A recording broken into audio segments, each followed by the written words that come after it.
Hello दोस्तों, one time again Aki Chaudhary in front of you. और आज मैं आपको पढ़ाने वाला हूँ क्लास 8 की मैथ की बुक जिसका नाम है गणित प्रकाश का चैप्टर नंबर 3। और आज मैं आपको पढ़ाऊंगा पेज नंबर 60 और 61 पर आने वाले क्वेश्चन।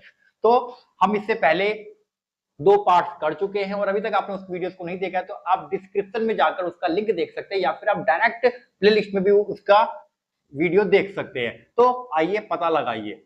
तो फर्स्ट क्वेश्चन है हमारा, प्रशांत महासागर के एक द्वीप में रहने वाले मूल निवासियों का एक समूह भिन्न भिन्न वस्तुओं को गिनने के लिए संख्या नामों के विभिन्न अनुक्रमण का प्रयोग करते हैं। वह ऐसा क्यों करते हैं, सोचकर बताइए।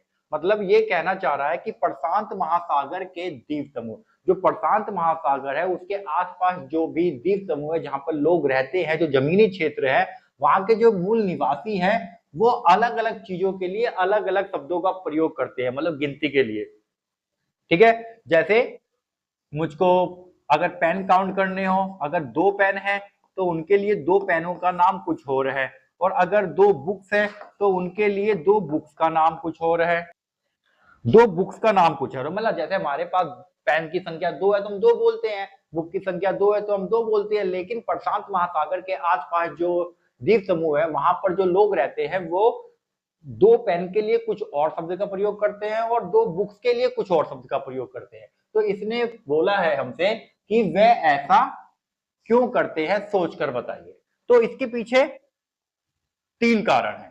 तो इसके पीछे 3 कारण है। सबसे पहले तो उनकी मूर्त सोच है। मूर्त सोच का मतलब क्या है, कॉन्क्रीट थिंकिंग। उनका मानना है कि जो ज्यादा खास है उसको हम खास नाम देंगे, जो ज्यादा खास नहीं है उसको हम ज्यादा खास नाम नहीं देंगे।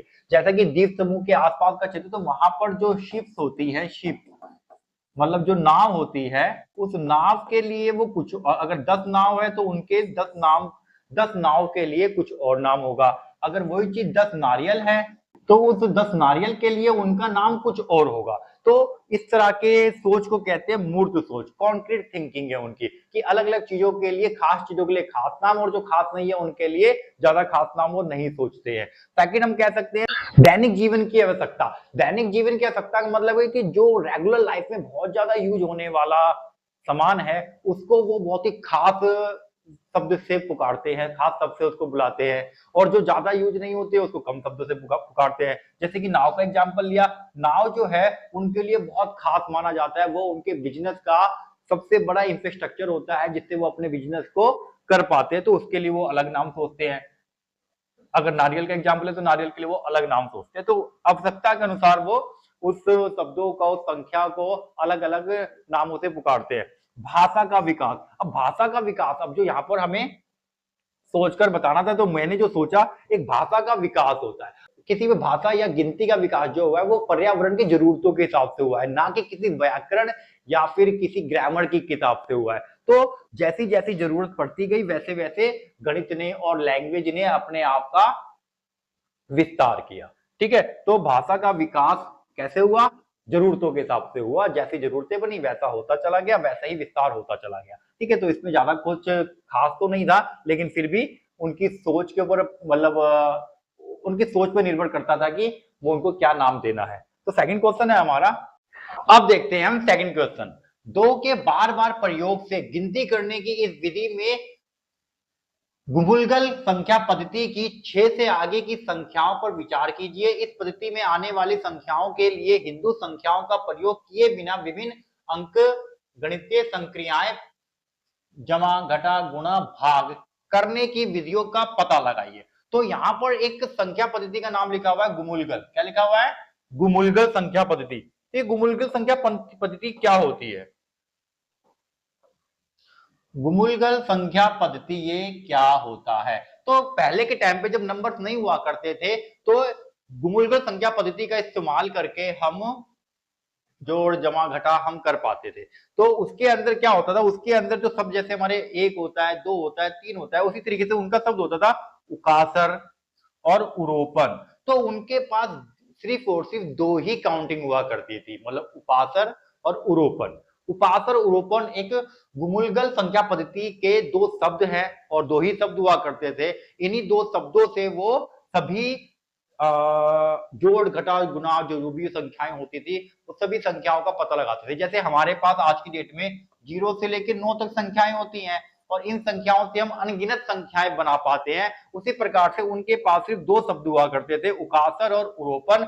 उसी को वो जमा जोड़ गुना करके बहुत सारी संख्याओं का पता लगाते थे। तो आइए देखते हैं उकासर और उरोपन का क्या मतलब है। तो यहाँ पर हमारे पास 4 सवाल है, 1 2 3 4। इसमें करना है हमें जमा, इसमें घटा, इसमें गुना और इसमें करना है हमें भाग। ये भाग का साइन है, तो यहाँ पर हमें भाग करना है। तो हमारे पास 4 सवाल है जिसमें जमा घटा भाग गुना सारे करने हैं। तो इसको कैसे करेंगे, देखो सबसे पहले तो आपको याद होना चाहिए कि यूरोपन, यूरोपन का मतलब होता है एक और उकासर का मतलब होता है दो।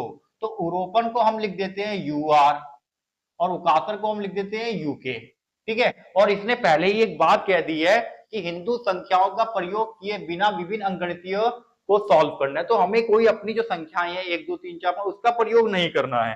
ठीक है, तो यहां पर देखो, तो यहां पर क्या है हमारे पास उकासर उकासर उकासर उकासर, 1 2 3 4, 4 उकासर और एक उरोपन है। तो उकासर उकासर उकासर उकासर यू आर मतलब उरोपन, उरोपन कह दिया मैंने, उकासर को यूके कह दिया। तो 1 2 3 4 और एक यूरोपन है, एक उरोपन है। उकासर हमारे पास 3 है, 1 2 3, उरोपन 1 है।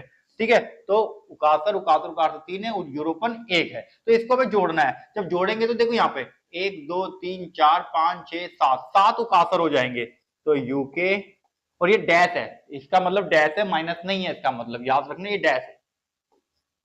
2 3 4 5 6 7 और एक यूआर यूआर यूआर यूआर मतलब होता है उरोपन उरोपन, एक उरोपन और एक उरोपन हो गए दो उरोपन, और दो उरोपन को क्या कहते हैं, उकासर कहते हैं। तो ये दो मतलब यूरोपन प्लस में यूरोपन जो होगा वो युकासर हो जाएगा। इस बात को याद रखना आप, क्योंकि ये एक और एक दो, दो को क्या कहते हैं, उकासर कहते हैं। तो ये हो गया उकासर। तो फिर से काउंट कर लेते हैं, 1 2 3 4 5 6 7 और 8, 1 2 3 4 5 6 7 8, तो 8 उकासर हो गए हमारे पास। अब यहां पर हमें करना है सेकंड में, हमें करना है माइनस। तो ये माइनस का साइन है और ये डैश का साइन है, याद रखना ये माइनस करना है। तो हमारे पास देखो एक उकासर मतलब एक उकासर से एक उकासर कट जाएगा, मतलब दो में से दो माइनस हो गया, उकासर से उकासर माइनस हो गया, उकासर से उकासर माइनस हो गया, बच गया क्या हमारे पास, एक उकासर बच गया और एक यूरोपन बच गया। ऐसे काउंट करके देखोगे तो 2 4 6 8 और एक 9 है, 2 4 6 और ये हमारे पास 6 है, बचेगा 3, 3 को क्या लिखेंगे, यूके मतलब 2 और यूरोपन मतलब 1, 3 हो गया। तो यही हमारा आंसर है, लेकिन हमें नंबरों में नहीं लिखना है, हमें तो इसी की लैंग्वेज में ही आंसर देना है। अब यहाँ मल्टीप्लाई कर रहे हैं, तो मल्टीप्लाई करने के लिए हम क्या करेंगे, यहाँ पे थोड़ा सा ध्यान देना पड़ेगा आपको, ये मल्टीप्लाई का साइन है। तो यहाँ पर क्या करते हैं, सबसे पहले युकासर, जहां पर हम नॉर्मल सा सॉल्व कर लेते हैं, माइंड में हम क्या करते हैं, हिंदू संख्या पद्धति जो है 1 2 3 4 5 माइंड में सॉल्व कर लेते हैं। यहाँ पर डायरेक्ट हम इनकी लैंग्वेज में लिख देंगे, तो ये हमारा एक शॉर्टकट हो सकता है। बस हम 1 2 3 4 5 वाली काउंटिंग को यहाँ लिख के नहीं दिखाएंगे। सोचो, ये हो गया 2 4 6 8 और एक ये 1 2 और ये हो गया 2, तो ये दो हो जाएंगे, 2 4 6 8 और एक 9 हो गया, ये हो गया क्या, 2 दूनी 4, 36 हो जाएगा।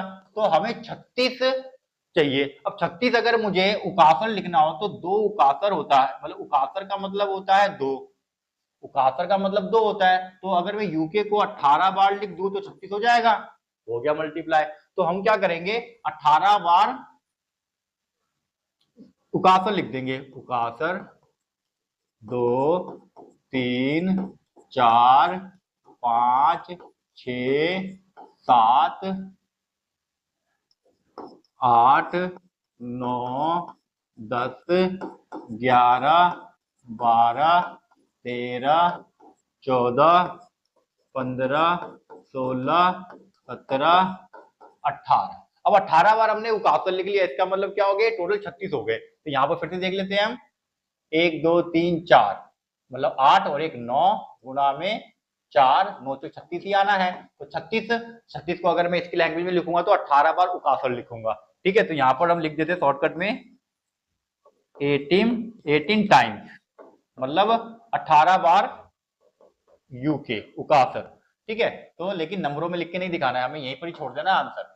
अब यहाँ पर डिवाइड करना है, डिवाइड को भी हम वैसे ही करते हैं, 2 4 6 8 10 12 14 16, मतलब 16, मतलब यहाँ पर 8 उकासर है हमारे पास, 1 2 3 4 5 6 7 8, 8 उकासर है। एक उकासर का मतलब 2 होता है, तो 16 हो गए। नीचे क्या है, 4 उकासर, 4 से भाग करेंगे तो 4 आएगा। अब 4 को हम लिख सकते हैं उकासर और 2 बार उकासर लिख देंगे, हो गया डिवाइड। ठीक है, 2 टाइम्स उकासर हो गया सॉल्व। तो बड़ा ही इजी था, आप इस तरीके से करना, बस नंबरों को यहां पर मत दिखाना, नंबरों को आप माइंड में सॉल्व कर लेना। हमने राइटिंग में नंबरों का यूज नहीं किया है, हो गया। थर्ड, हिंदू संख्या पद्धति की उन विशेषताओं की पहचान कीजिए जो इसे रोमन संख्या पद्धति की तुलना में अधिक प्रभावी बनाती है। देखो, हमें पता है कि जो हमारी हिंदू सभ्यता है, हिंदू संख्या पद्धति है, अब हिंदू जो नंबर है हमारे 1 2 3 4 5 6 7 8 9 10, और जो रोमन काउंटिंग है हमारी वो क्या है, वो है 1 2 3 4 5 6 7 8 9 और 10। तो हमारे इन दोनों में, मतलब जो हिंदू सभ्यता के नंबर है और जो रोमन काउंटिंग के नंबर है, क्या हिंदू सभ्यता इससे ज्यादा प्रभावी है? जी हाँ, हिंदू सभ्यता के जो नंबर है वो इससे ज्यादा, रोमन काउंटिंग से ज्यादा प्रभावी है, प्रभावित करते हैं। तो हमें बताना है कि कैसे हिंदू सभ्यता के जो नंबर है रोमन काउंटिंग से ज्यादा प्रभावित है। सबसे पहले तो देखो कि यहाँ पर 0 के लिए अगर मुझे इसके आगे नंबर बढ़ाना हो तो मेरे पास 0 से लेके 9 तक, मतलब 0 से लेके सिर्फ 9 तक ही नंबर होते हैं, और अगर मुझे 0 इनकी मदद से मैं किसी भी, मतलब अनगिनत तक पहुंच सकता हूं, इन्फिनिटी तक पहुंच सकता हूं 0 और 9 तक के नंबरों की मदद से। मुझे 10 लिखना हो लिख दूंगा, 100 लिखना हो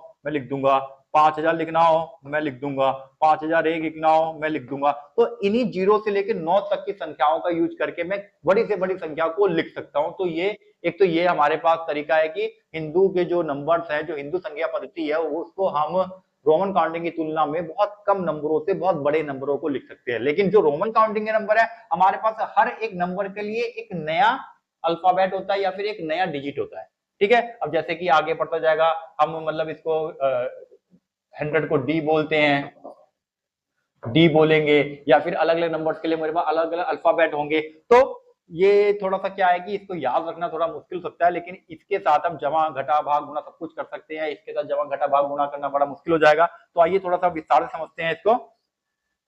शून्य की उपस्थिति, देखो हिंदू पद्धति रोमन पद्धति से बेहतर क्यों है, तो ये आपको याद रखना है। शून्य की उपस्थिति, हिंदू सभ्यता वाले जो नंबर है हमारे, वहां पर हमारे पास 0 है, शून्य है, जो रोमन में नहीं है, और 0 होने से हम बड़ी से बड़ी संख्या को बना सकते हैं। रोमन में 0 नहीं है, जिसकी वजह से वो बड़ी संख्या बनाने में उसको एक नया अल्फाबेट की जरूरत पड़ती है। स्थान मान, स्थान बदलने से अंक का मान बदल जाता है। अब मान लो कि ये 1 है, ठीक है, और 0 इधर है, तो इसका मतलब 1 है। अगर ये अपने स्थान बदलने से 10 बन जाएगा। अगर ये दूसरे, पहला नंबर दूसरे नंबर पे 1 है, अगर 1 तीसरे नंबर पे आ जाए तो ये 100 बन जाएगा। तो मतलब कि स्थान बदलने से संख्या का मान बदल जाता है। ठीक है, लेकिन रोमन काउंटिंग में ऐसा नहीं है। रोमन काउंटिंग में स्थान बदलने से पता नहीं क्या बन जाएगा, पता करना मुश्किल हो जाएगा। केवल 10 प्रतीक है, 0 से 9, तो 0 से 9 तक के हमारे पास नंबर हैं, इनसे अनंत संख्याएं बन सकती है, जबकि रोमन में नए अक्षरों की जरूरत पड़ती है, जो मैंने आपको बता दिया। आसान करना, इसमें जोड़ गुना करना बहुत आसान है। तो हिंदू संख्या पद्धति जो है उससे हम जोड़ गुना बड़े प्यार से कर सकते हैं, लेकिन रोमन काउंटिंग के साथ हम जोड़ गुना करना बहुत मुश्किल हो सकता है। ठीक है, नेक्स्ट है हमारा क्वेश्चन नंबर 4। इस अनुभाग में चर्चा की गई अवधारणाओं का प्रयोग करते हुए पूर्व में बनी संख्या पद्धति को परिष्कृत करने का प्रयास कीजिए। तो इस सवाल को पहले समझो, सवाल इतनी ज्यादा हिंदी में लिख दिया है कि समझना थोड़ा सा मुश्किल है। इस अनुभाग में चर्चा की गई अवधारणाओं का प्रयोग करते हुए, मतलब जो भी हमने अभी तक इस चैप्टर में पढ़ा है, उन सभी अवधारणाओं का प्रयोग करते हुए पूर्व में बनी, जो पहले से ही नंबर सिस्टम बना हुआ है, प्राचीन काल से जो नंबर सिस्टम बना हुआ है, उस पद्धति को परिष्कृत करें। परिष्कृत मतलब सुधार करना है, सुधार करने का प्रयास कीजिए। तो आइए हम सुधार करने का प्रयास करते हैं।